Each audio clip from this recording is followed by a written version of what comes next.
Shalom teman-teman yang terkasih dalam Tuhan. Meskipun dalam keadaan daring, hanya daring saja, saya ingin kita semua mau dipersatukan Tuhan dalam satu kesatuan hati. Kita memuji nama Tuhan, kita menyembah namanya. Saya mengajak teman-teman untuk dapat masuk dalam hadirat Tuhan. Kita menaikkan satu pujian, kupandang kemuliaan-Mu, karena Dialah Imam besar Maha Agung.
Yesus, Allah Bapa yang berada dalam kerajaan surga mulia, saat ini kami datang kepada-Mu Bapa.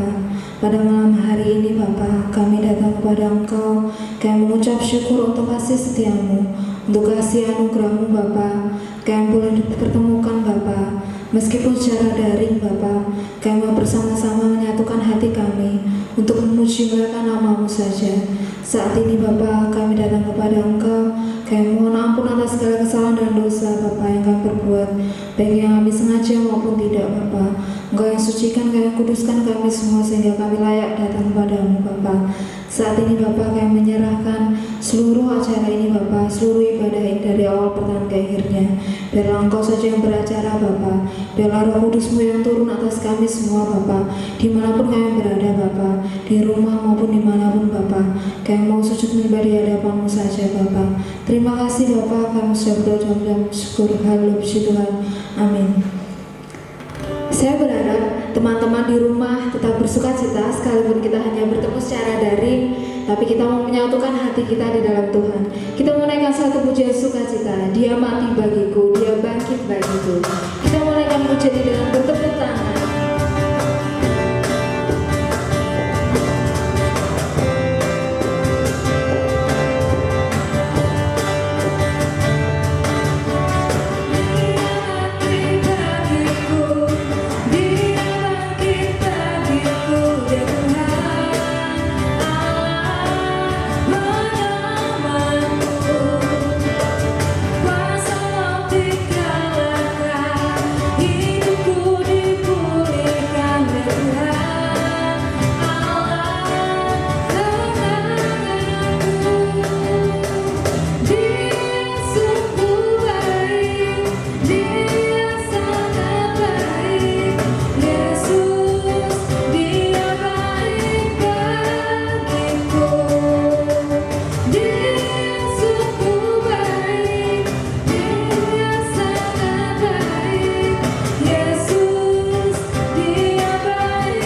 asalnya dari Tuhan melalui persembahan. Sebelumnya kita akan naikkan satu pujian, Hitunglah Berkat-Mu.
Saat ini kita akan menyerahkan persembahan dan dalam kuasa Tuhan. Tuhan Yesus, kembali kami datang kepada Engkau Bapa. Kami kembali mengucap syukur untuk berkat-Mu Bapa kepada kami, sehingga pada hari ini kami mau mengembalikan sembilan berkat yang asalnya daripada Engkau. Kiranya Engkau sucikan, kuduskan persembahan ini Bapa, sehingga dapat berguna untuk pelebaran kerajaan-Mu di tempat ini. Engkau yang berkati setiap tangan-tangan yang mau memberi Bapa. Engkau yang berkati setiap kehidupannya, setiap kebutuhannya. Terima kasih Bapa, terima kasih. Kami terus mau menyerahkan segala sesuatu yang ada dalam kuasa-Mu dengan iman yakin percaya. Dalam nama Tuhan Yesus, haleluya, puji Tuhan, amin. Sebentar lagi kita mau mendengarkan firman Tuhan yang akan disampaikan oleh hamba-Nya. Kita mau persiapkan hati dan pikiran kita. Kita mau datang kepada Tuhan. Kita mau fokus untuk menerima berkat firman-Nya. Bila kau buka mataku dan lihat wajah-Mu.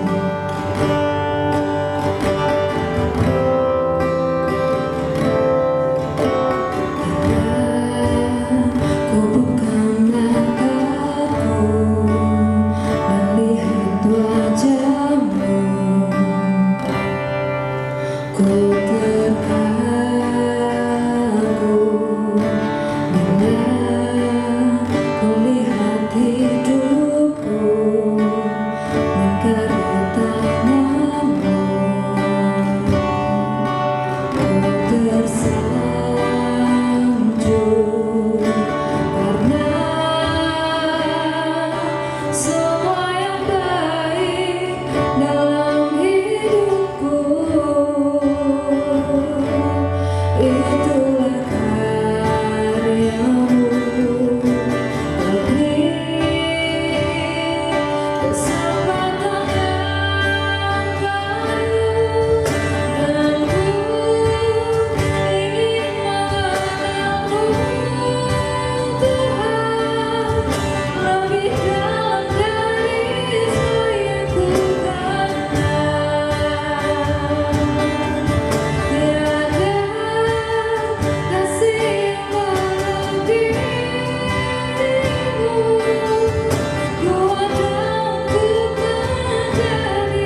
Mari kita berdoa.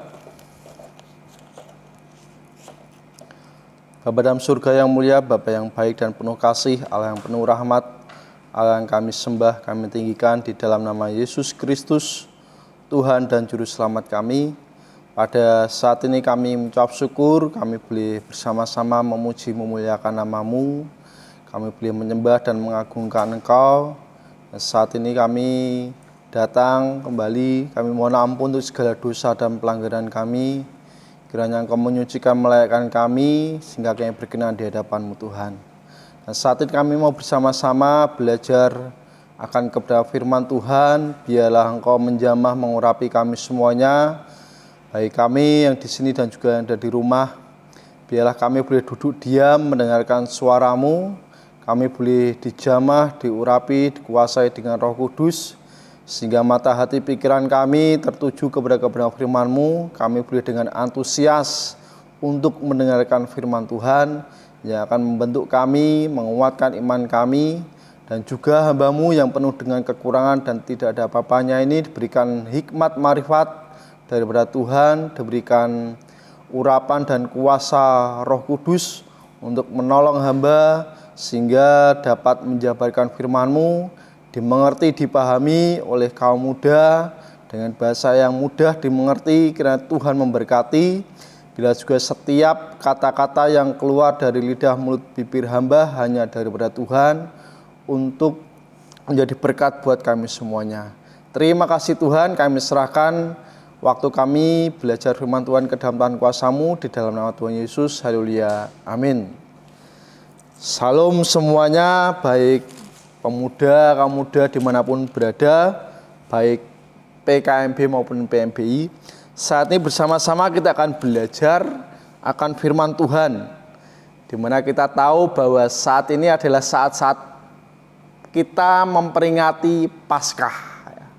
Kita buka di dalam Wahyu pasal 1 sesuai dengan firman Tuhan yang disampaikan oleh panitia kepada saya. Kita baca di dalam Wahyu pasal 1 ayat yang ke-5 sampai dengan ayat yang ke-6. 2 ayat saya akan bacakan. Di dalam Wahyu pasal 1 ayat 5 sampai dengan ayat yang ke-6 dikatakan, dan dari Yesus Kristus saksi yang setia, yang pertama bangkit dari antara orang mati, dan yang berkuasa atas raja-raja bumi ini. Bagi Dia yang mengasihi kita dan yang telah melepaskan kita dari dosa kita oleh darah-Nya, dan yang telah membuat kita menjadi suatu kerajaan, menjadi imam-imam bagi Allah Bapanya. Bagi Dialah kemuliaan dan kuasa sampai selama-lamanya. Amin.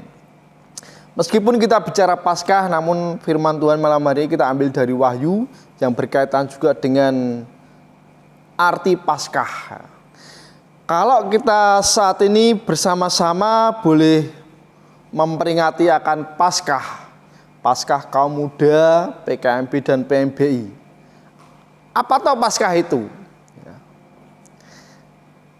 Mungkin kita beranggapan Paskah itu adalah cari telur, Mas. Ya, panggil saja saya Mas ya, biar tambah terus awet muda ya. Cari telur. Ya. Nanti ada ayatnya. Makanya sekarang banyak dikatakan telur Paskah. Ya. Apakah Paskah juga berbicara tentang baju baru? Apakah Paskah identik hanya sebatas dengan sukacita, perayaan saja? Lalu apa sebenarnya arti Paskah itu sendiri? Nah, kalau di dalam Perjanjian Lama, itu Paskah berbicara tentang pembebasan bangsa Israel dari perbudakan di Mesir.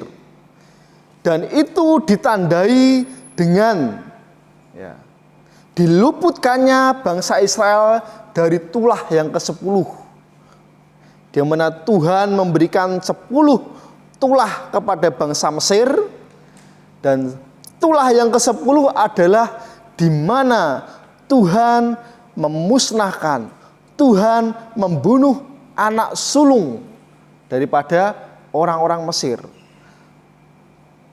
Tetapi apakah bangsa Israel juga bisa terkena tulah itu? Bisa. Makanya syarat daripada anak sulung dari bangsa Israel tidak mati, Tuhan berfirman kepada Musa supaya setiap rumah itu tiang pintunya dan ambang pintunya diolesi dengan yang namanya darah domba. Pengorbanan darah domba inilah yang menandai orang-orang Israel anak sulungnya luput dari kematian. Kalau orang Israel di pintu tiang pintu rumahnya itu tidak ada yang namanya olesan darah, ya jelas anak sulungnya juga pasti mati. Nah, darah inilah yang melambangkan kalau di dalam perjanjian baru yaitu tentang darah Yesus. Lah, berarti ada kaitan antara perjanjian lama tentang Paskah dan juga dengan perjanjian baru. Kalau di dalam perjanjian baru, Paskah adalah kematian dan kebangkitan Yesus Kristus. Bukan hanya kematian saja, bukan hanya ketika disalib saja, tetapi Paskah berbicara tentang kematian dan kebangkitan Tuhan Yesus.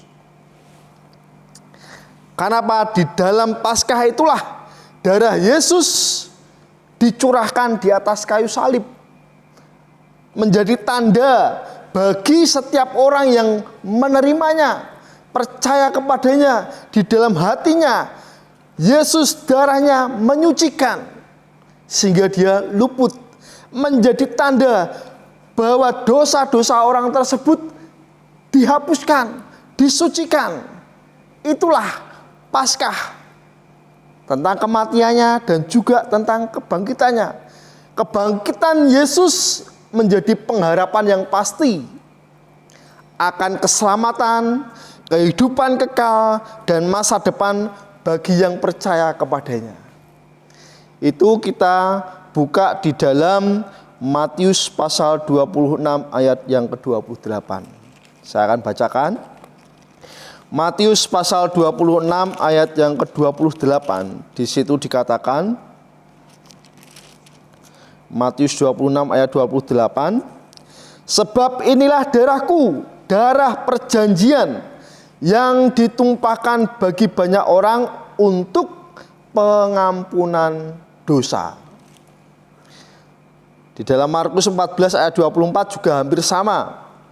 Kemudian di dalam 1 Petrus 1 ayat 3. 1 Petrus 1 ayat 3, di situ dikatakan, terpujilah Allah dan Bapa Tuhan kita Yesus Kristus, yang karena rahmat-Nya yang besar telah melahirkan kita kembali oleh kebangkitan Yesus Kristus dari antara orang mati kepada suatu hidup yang penuh pengharapan. Jadi berbicara tentang Paskah itu berbicara tentang kematian Yesus dan kebangkitan Yesus. Bukan hanya tentang kematian, tetapi juga tentang kebangkitan. Kematiannya menjadikan kita ditebus oleh darahnya. Kebangkitannya menjadikan kita memiliki harapan, masa depan, keselamatan, kehidupan yang kekal di surga. Dan itu adalah inti dari iman orang Kristen. Jadi inti iman orang percaya kepada Yesus, orang Kristen itu yaitu itu. Kematian dan kebangkitan Yesus. Dan bukan hanya Yesus bangkit, tetapi dia juga berkuasa. Makanya di dalam Wahyu pasal 1 tadi ayat yang kelima dikatakan yang pertama bangkit dari antara orang mati. Dan yang berkuasa atas raja-raja bumi ini. Itulah Yesus. Kematian dan kebangkitannya serta kekuasaannya atas alam semesta ini. Nah, iman yang kita miliki ini dari ketika zaman Yesus sampai saat ini itu sering diserang, sering dialihkan, sering orang yang membuat kita sebagai orang percaya itu digoncang imannya. Ya. Ada yang mengatakan, wah, Yesus itu tidak mati. Yesus itu orang baik, masa mati? Yang disalib itu bukan Yesus, tetapi orang yang menyerupai Yesus. Itu membelokkan iman, kelihatannya benar, padahal salah. Banyak kebohongan-kebohongan yang ditimbulkan. Bahkan sampai saat ini pun juga iman Kristen itu senantiasa diserang dan diputar balikan supaya iman kita sebagai orang percaya itu goncang. Salah satunya juga adalah tentang film David Sikut, ya, Sikut. David Sikut, dan juga tentang adanya Injil Barabas, bahwa Injil yang kita miliki orang Kristen saat ini palsu, yang benar adalah Injil Barabas. Dan juga tentang Yesus itu hanya semaput, pingsan, sehingga ketika dia sadar, dia bangkit dari kubur. Dan bahkan ada juga yang mengatakan bahwa murid-murid Yesus itu halusinasi, ya,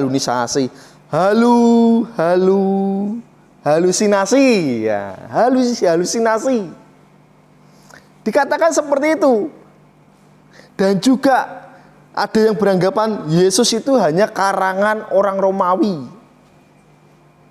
Itu adalah hal-hal yang untuk memutarbalikkan dan mengguncang iman Kristen.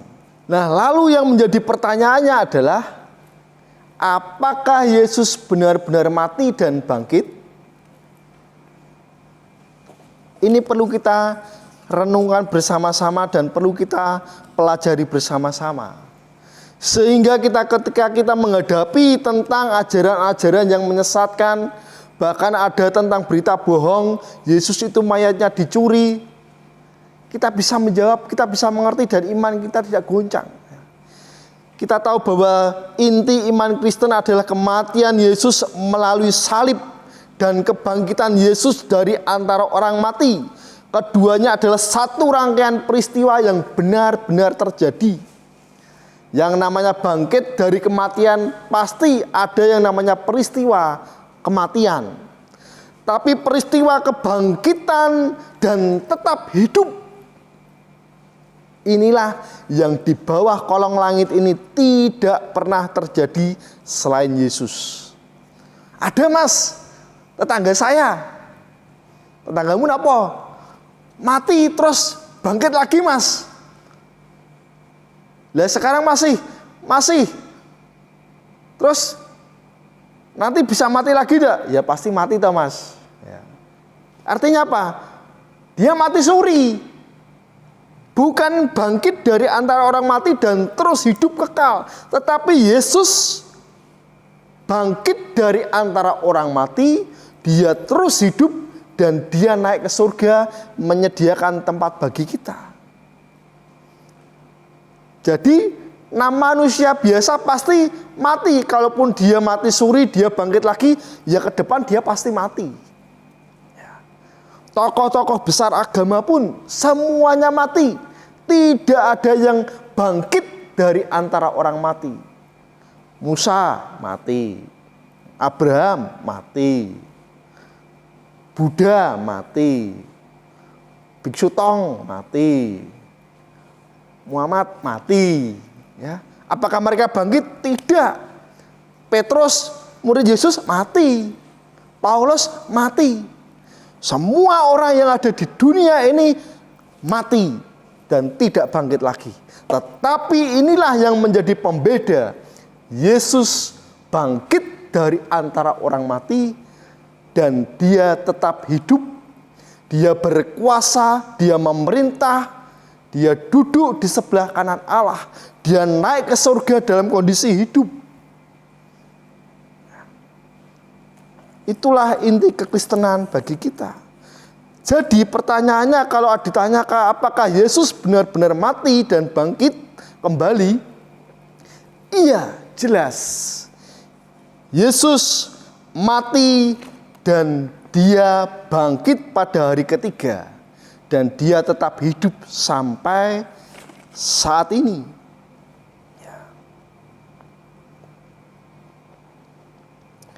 Dibuktikan dengan banyaknya saksi. Ketika dia Yesus mati, proses penyalipan, murid-muridnya semuanya menyaksikan.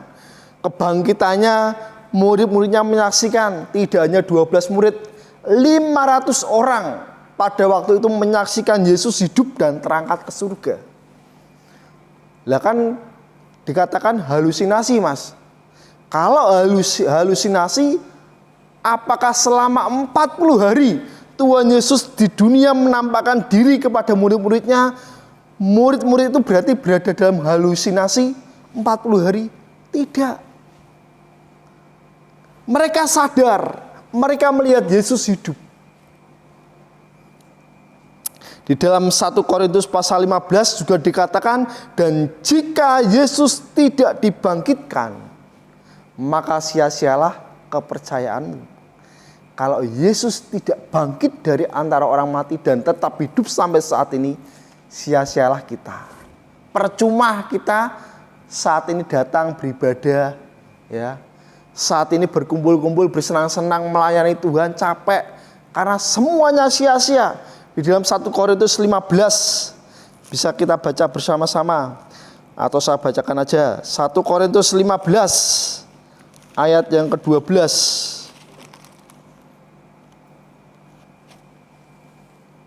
Jadi bila mana kami beritakan bahwa Kristus dibangkitkan dari antara orang mati, bagaimana mungkin ada di antara kamu yang mengatakan bahwa tidak ada kebangkitan orang mati? Langsung aja ayat yang ke-17. Dan jika Kristus tidak dibangkitkan, maka sia-sialah kepercayaan kamu dan kamu masih hidup dalam dosamu. Demikianlah binasa juga orang-orang yang mati dalam Kristus. Jikalau kita hanya dalam hidup ini saja menaruh pengharapan pada Kristus, maka kita adalah orang-orang yang paling malang dari segala manusia. Paling malang kalau Yesus tidak dibangkitkan. Sia-sia, dan kita adalah orang yang paling malang. Nah, sekarang apa faedahnya? Apa manfaatnya bagi kita? Tentang Paskah ini, tentang kematian dan kebangkitan Yesus ini. Yang pertama, melalui kematian dan kebangkitan Yesus, kita dilepaskan dari dosa-dosa kita oleh darahnya. Di dalam Wahyu pasal 1 ayat yang ke-5b, di situ dikatakan, bagi Dia yang mengasihi kita dan yang telah melepaskan kita dari dosa kita oleh darahnya. Kita tahu semua manusia berdosa dari awal penciptaan ketika Adam dan Hawa melanggar perintah Tuhan. Manusia beserta dengan keturunan Adam Hawa itu berdosa. Sehingga di dalam Roma pasal 3 ayat 23 dikatakan, sebab semua orang telah berdosa dan telah kehilangan kemuliaan Allah. Oleh kematian dan kebangkitan Yesus ini kita dilepaskan. Melalui pengorbanan Yesus karena kasih-Nya kepada manusia, manusia ditebus, manusia dibebaskan dari dosa, manusia diselamatkan. Di dalam Efesus pasal 2 ayat 4 sampai dengan 6. Efesus pasal 2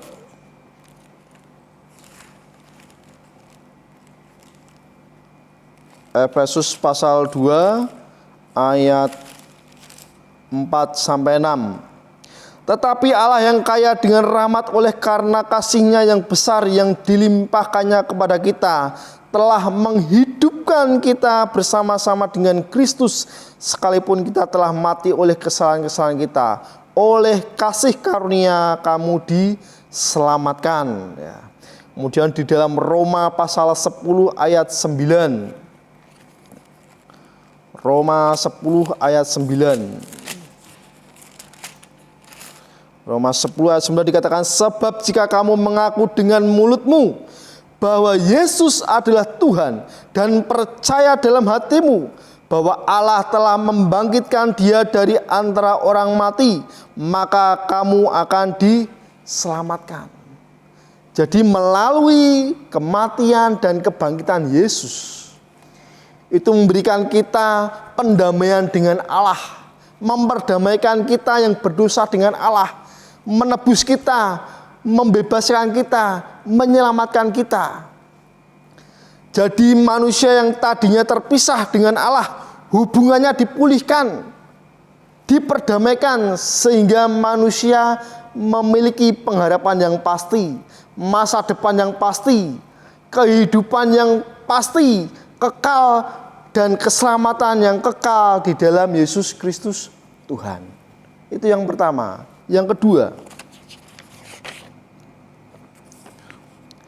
melalui Paskah hidup kita diubahkan. Wahyu pasal 1 ayat yang ke-6. Di situ dikatakan, dan yang telah membuat kita menjadi suatu kerajaan, menjadi imam-imam bagi Allah Bapanya, bagi Dialah kemuliaan dan kuasa sampai selama-lamanya. Yang pertama, melalui Paskah kita diubahkan. Ya, di dalam ayat yang ke-6a dikatakan membuat kita menjadi suatu kerajaan. Jadi Allah mendirikan suatu kerajaan rohani, kerajaan yang hanya diisi oleh anak-anak Allah, bukan kerajaan dunia. Sehingga ketika kita percaya kepada Yesus Kristus sebagai Tuhan dan Juru Selamat sesuai dengan Roma pasal yang ke-9, pasal ke-10 ayat 9, pasal tadi yang kita baca, itu bahwa kita menjadi anak Allah. Ya. Kita dipulihkan, kita menjadi suatu anak-anak yang dipisahkan, dikuduskan. Ya.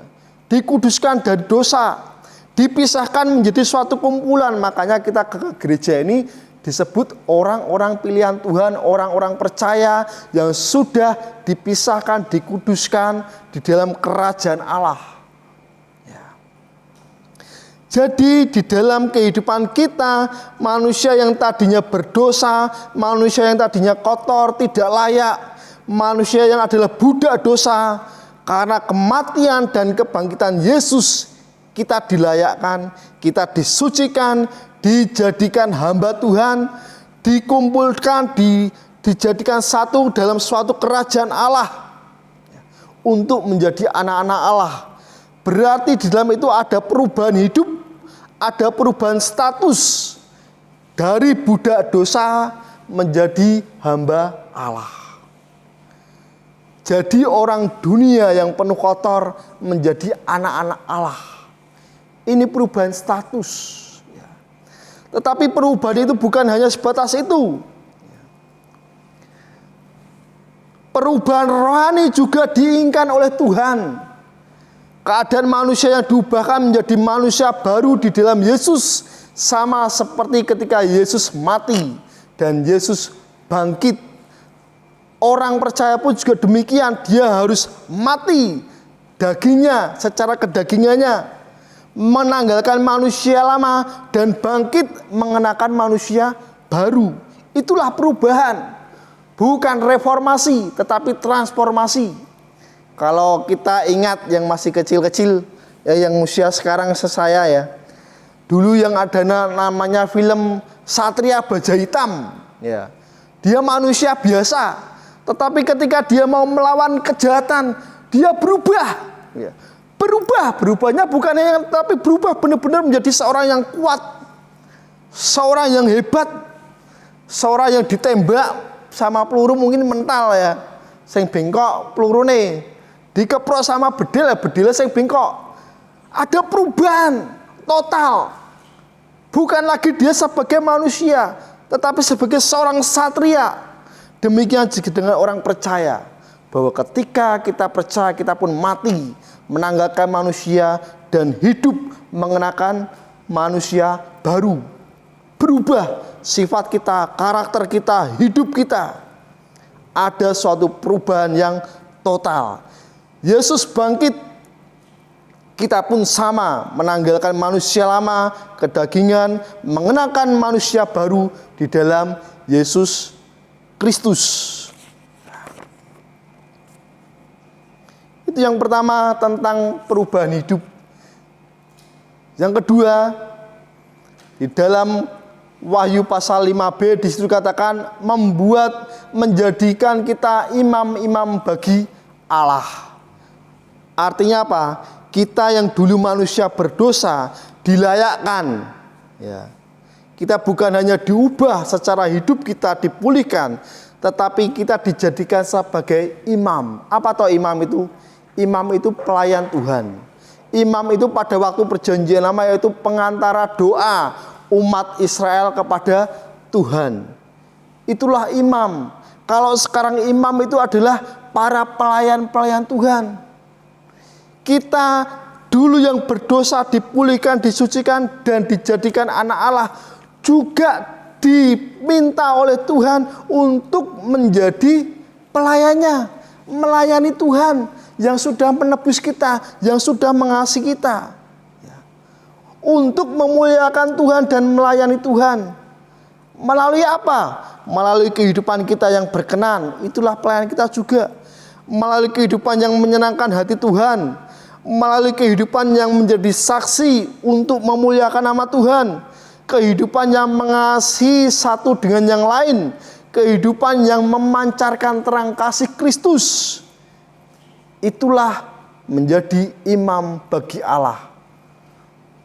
Menjadi murid Yesus, memberitakan Injil melalui kesaksian hidup kita. Sungguh suatu anugerah yang mulia yang Tuhan tawarkan dan berikan pada kita, bagi kita orang yang percaya.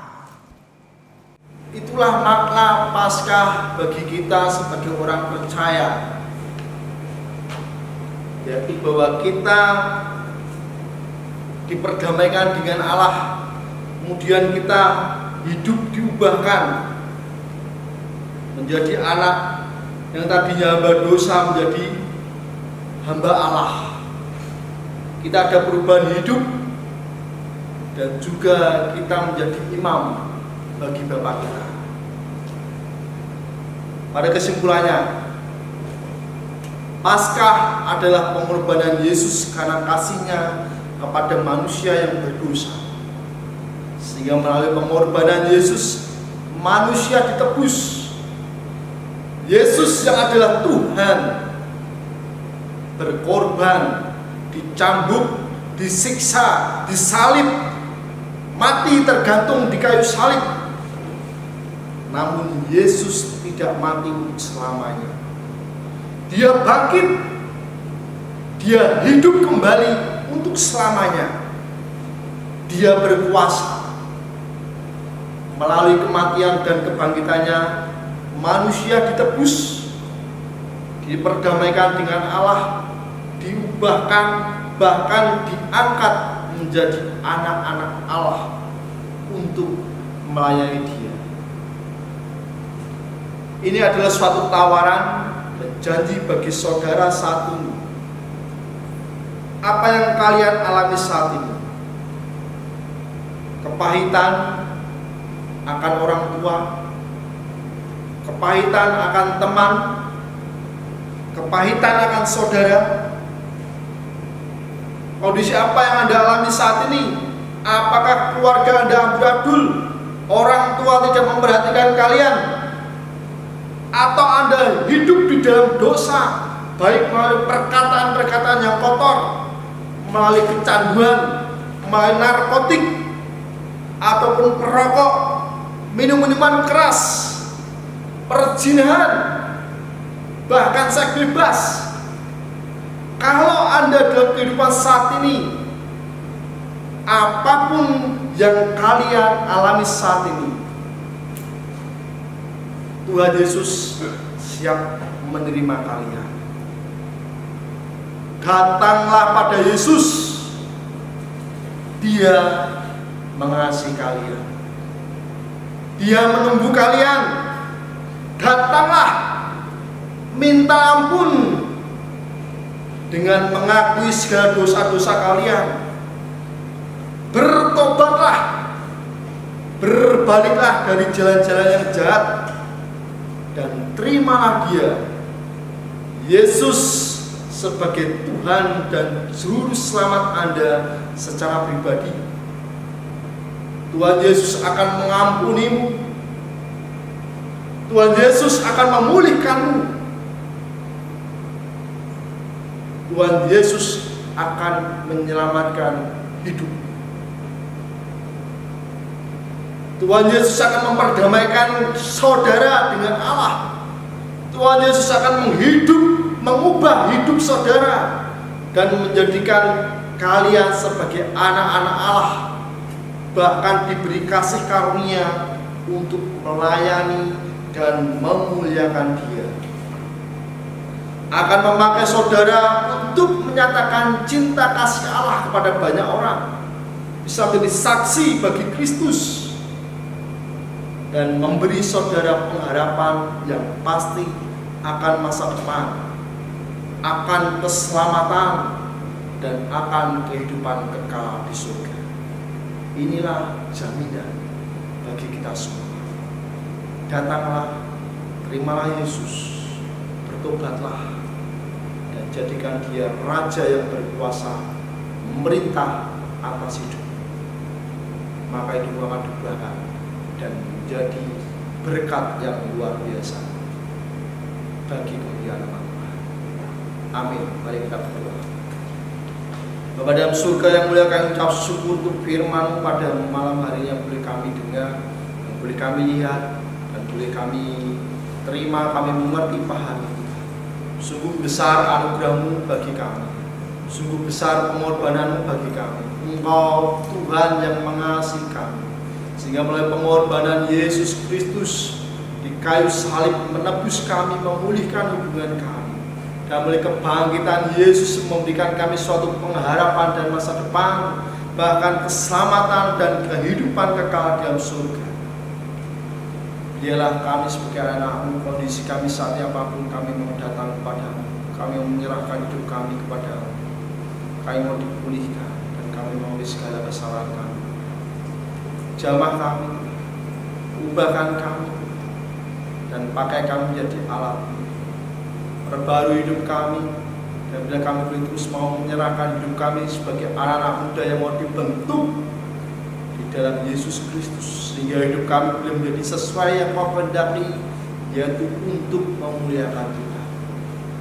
Ya Roh Kudus sendiri yang bekerja berkarya setelah kami mendengarkan firman-Mu Tuhan, yang kami lakukan dan kami terima dalam kehidupan kami, berkat bagi kami semua. Di dalam nama Tuhan Yesus kami syukur dan berdoa. Haleluya. Amin. Sama-sama kita akan sambut firman Tuhan. Kita imani pujian ini, nyatakan penyerahan hidup kita kepada Tuhan. Hanya Kau Tuhan di hidup, karena salib Kau hidup.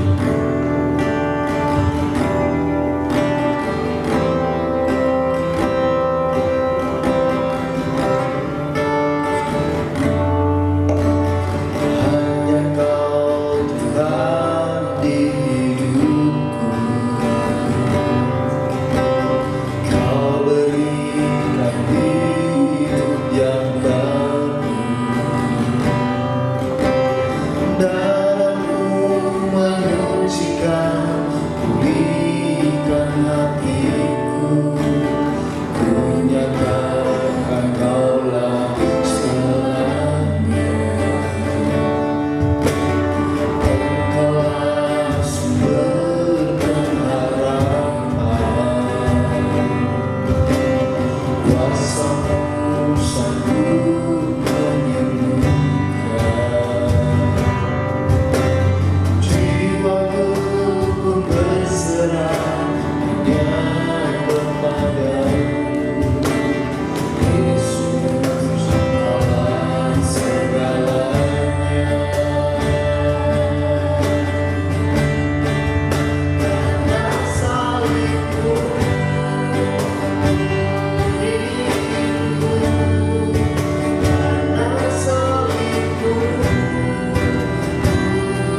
kasih untuk Pak Aris buat firman-Nya pada malam hari ini yang sungguh memberkati kita semua. Pada malam hari ini kita akan mendengarkan sambutan dari Ketua Panitia kita untuk ibadah Paskah ini. Waktu dan tempat saya persilakan.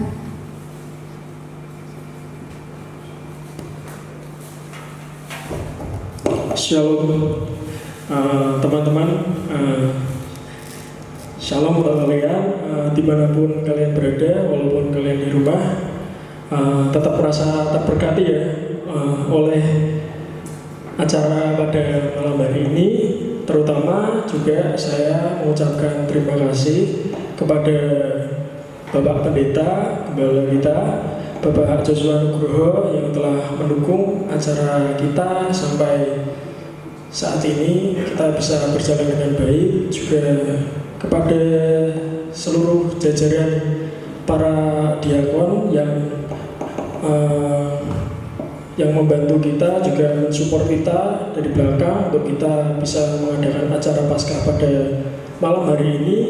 Saya mengucapkan terima kasih mewakili PKMB dan PMBI sebagai Ketua Panitia Paskah, mengucapkan terima kasih juga kepada teman-teman panitia dan teman-teman petugas yang sudah mau berkenan untuk mempersiapkan diri untuk kita mau sama-sama memberi yang terbaik kepada Tuhan. Juga pada malam hari ini pesan dari saya mungkin walaupun kondisi teman-teman di rumah dan kondisi saat ini juga tidak kondusif, tapi kita percaya bahwa rencana Tuhan pasti indah pada waktunya. Seperti di dalam Yeremia 29 ayat yang ke-11, di situ dikatakan bahwa rancangan Tuhan itu adalah rancangan damai sejahtera yang mendatangkan hari depan yang penuh harapan. Sama seperti tema pada malam hari ini, Tuhan Yesus bangkit untuk apa? Untuk memberikan kita harapan. Maka dari itu jangan berhenti berharap teman-teman. Walaupun kalian di rumah, tetapi kita tetap merasa terberkati dan kita tetap selalu setia kepada Tuhan walaupun kita dalam kondisi di rumah kita masing-masing. Terima kasih. Mungkin sekian dari saya. Untuk waktu, saya mengundang Pak Aris untuk maju ke depan untuk bisa menerima tanda kasih dari kami panitia.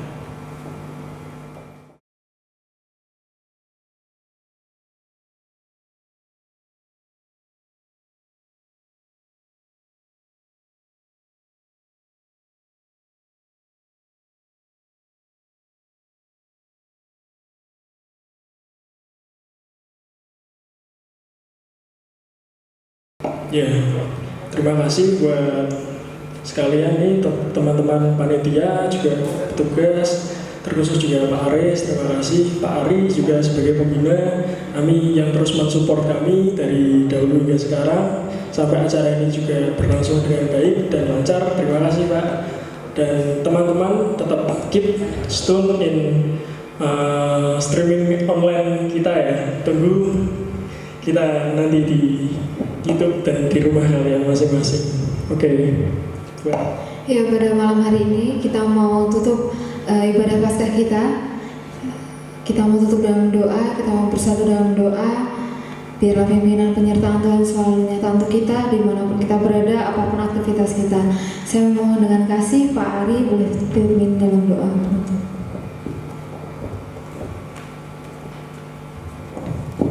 Oke, kaum muda di manapun kalian berada, sebelum kita berdoa, pesan saya tetap jaga diri, jaga kesehatan. Kondisi sekitar kita mungkin masih darurat, jadi sebisa mungkin tetap di rumah dan tetap jaga kesehatan. Satu lagi, tetap setia, tetap berdoa sama Tuhan, jangan melupakan persekutuan pribadi supaya kekuatan Tuhan selalu buat kita semua. Oke, mari kita berdoa. Bapa kami di surga, terima kasih buat kasih-Mu. Pada saat ini kami bersama-sama bersyukur kasih dan anugerah-Mu boleh menyertai kami semua, secara khusus kaum muda di tempat ini, PKMB maupun PMBI yang telah bersama-sama mengadakan satu perayaan Paskah Tuhan. Biarlah firman yang disampaikan oleh Bapak Dewan Aris boleh menjadi berkat buat kami semua yang kali ini mendengarkan Tuhan dan menjadi kekuatan dalam kehidupan kami. Terima kasih buat setiap rangkaian acara yang sudah berjalan dengan baik. Semua itu karena kasih Tuhan, dan biarlah kami terus melekat kepadamu dalam situasi apapun. Kami terus bersandar kepadamu. Kami mau terus melakukan firman-Mu, dan terlebih daripada itu Tuhan, kami mau terus tinggal dalam kehendak-Mu Tuhan. Terima kasih Bapa. Biarlah kiranya Tuhan Yesus memberkati kami semua, secara khusus kaum muda PKMB PMBI di GBI Teluk Kemuliaan Tuhan. Tuhan berkati mereka Tuhan dengan segala pergumulannya. Tuhan berkati mereka yang masih sekolah, mereka yang kuliah maupun yang bekerja Tuhan. Tuhan memberkati, Tuhan melindungi, Tuhan berikan masa depan yang terbaik. Tuhan berikan pasangan hidup yang sepadan dan seiman. Dan kasih anugerah Tuhan menyertai mereka. Mereka boleh menjadi anak-anak-Mu yang menjadi berkat buat keluarga mereka, buat orang tua, saudara mereka, dan buat teman-teman mereka. Terima kasih Tuhan. Kami mengucap syukur, berterima kasih. Kami akhiri ibadah kami ini di dalam nama Tuhan Yesus Kristus. Kami berdoa dan bersyukur. Amin.